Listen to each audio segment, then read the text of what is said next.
அனைவருக்கும் அன்பான வணக்கம். நம்ம சேனலுக்கு உங்களை அன்போடு வரவேற்கிறேன். நம்ம சேனலுக்கு நீங்கள் இப்போ தான் முதல் தடவை வரீங்கன்னா சப்ஸ்கிரைப் பண்ணிவிட்டு பக்கத்தில் இருக்க பெல் ஐக்கானை கிளிக் பண்ணிவிடுங்க. அப்போ தான் நாங்கள் போடுற வீடியோஸ் டெய்லி உங்களை வந்து சேரும். நீங்கள் அதை என்ஜாய் பண்ண முடியும். இன்றைக்கி நம்ம வீடியோவில் நம்ம ஈஸியான மிளகு ரசம் செய்கிறது எப்படின்ட்டு பார்க்கலாம். மிளகு ரசம் செய்ய தேவையான பொருட்கள்: மிளகு 1 ஸ்பூன், ஜீரகம் 1 ஸ்பூன், பூண்டு பல், கொத்தமல்லி, கருவேப்பிலை, ஒரு தக்காளி, 2 கொட்டை, புளி.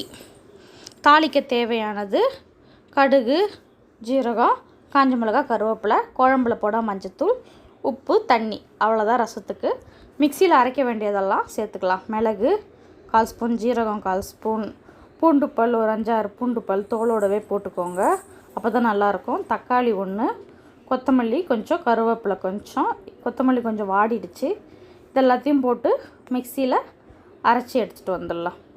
இப்போ இந்த அரைச்ச பேஸ்ட்லேயே இதை நம்ம ஒரு பாத்திரத்துக்கும் மாற்றிக்கலாம். நான் மிக்சிலேயே ஈஸியாக சட்டுன்னு ரெடி பண்ணுறதுனால நான் மிக்சிலேயே எல்லாத்தையும் ஆட் பண்ணிடுறேன். நம்ம புளி கரைச்சி வச்சோம் இல்லையா, அந்த புளியை இதில் ஆட் பண்ணிவிட்டு எவ்வளோ தண்ணி வேணுமோ அவ்வளோ தண்ணி. இப்போ மிக்சி ஃபுல்லாக நான் தண்ணி ஆட் பண்ணி வச்சுக்கிறேன். இதுலேயே நம்ம மஞ்சத்தூளையும் ஆட் பண்ணிடலாம். எவ்வளோ மஞ்சத்தூள் போடுறோமோ குழம்புக்கு ஒரு 1/4 ஸ்பூன் மஞ்சத்தூள் ஆட் பண்ணிடலாம். குழம்புக்கு தேவையான உப்பும் இதுலேயே ஆட் பண்ணி மிக்ஸ் பண்ணி வச்சுக்கலாம். இன்னும் தண்ணி வேணும்னாலும் இப்போதைக்கு இதில் ஃபுல்லாக மிக்சி ஃபுல்லாக தண்ணி ஆட் பண்ணி வச்சுருக்குறேன். அடுப்பில் கடாய் வச்சுக்கோங்க. கடாய் நல்லா சூடாகட்டும். கடாய் நல்லா சூடான உடனே எண்ணெய் ஊற்றிக்கலாம்.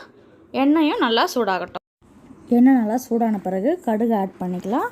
கடுகு நல்லா பொரியட்டும். கடுகு நல்லா பொரிஞ்ச பிறகு தான் நம்ம ஜீரகம் ஆட் பண்ணணும். கடுகு பொரியிற வரைக்கும் வெயிட் பண்ணுங்கள். சிம்மில் வச்சுக்கோங்க, கடுகு தீஞ்சிற போது. இப்போ கடுகு பொரிஞ்சு முடிஞ்சிடுச்சு. நம்ம 1/4 ஸ்பூன் ஜீரகம் ஆட் பண்ணிக்கலாம். ஜீரகமும் பொரியட்டும். நல்லா ஜீரகம் பொரிஞ்ச பிறகு நம்ம எடுத்து வச்சுருக்க ஒரு காஞ்ச மிளகாயை 2ஆக கிள்ளி இதில் ஆட் பண்ணிக்கணும். காஞ்ச மிளகாயும் நல்லா பொரியட்டும். இப்போ ஒரு கொத்து கருவேப்பிலை ஆட் பண்ணிக்கலாம்.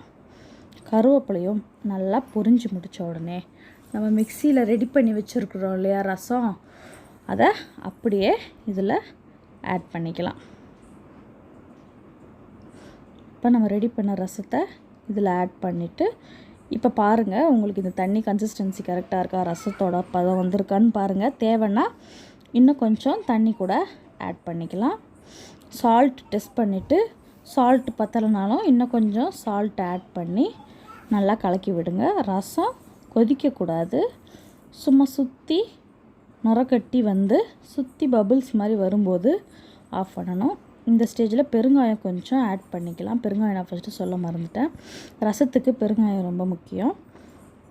முடிஞ்ச வரைக்கும் எல்லா குழம்புலையுமே பெருங்காயம் போட்டுட்டிங்கன்னா நம்ம உடம்புக்கு எந்த உபாதையும் வராது. கொஞ்சம் அப்படியே அமைதியாக விடுங்க, கலக்காமல். கொதிக்கக்கூடாது. குழம்பு கொதிக்கிறதுக்கு முன்னாடியே ரசத்தை நம்ம ஆஃப் பண்ணிடணும். ரசம் கொதிச்சா நல்லா இருக்காது. இந்த மாதிரி சுற்றி பபுள்ஸ் வருது இல்லையா, இந்த மாதிரி சுற்றி பபுள்ஸ் வரும்போதே ஆஃப் பண்ணிவிடுங்க. ஈஸியான ரசம் 10 நிமிஷத்தில் ரெடி பண்ணிடலாம். எதுவுமே செய்கிறதுக்கு இல்லை, ஆனால் நமக்கு அர்ஜெண்ட்டாக வேணுன்றப்போ இந்த மாதிரி ரசம் வச்சு சூடாக சாப்பாடு வச்சு சாப்பிட்டோன்னா சூப்பராக இருக்கும்.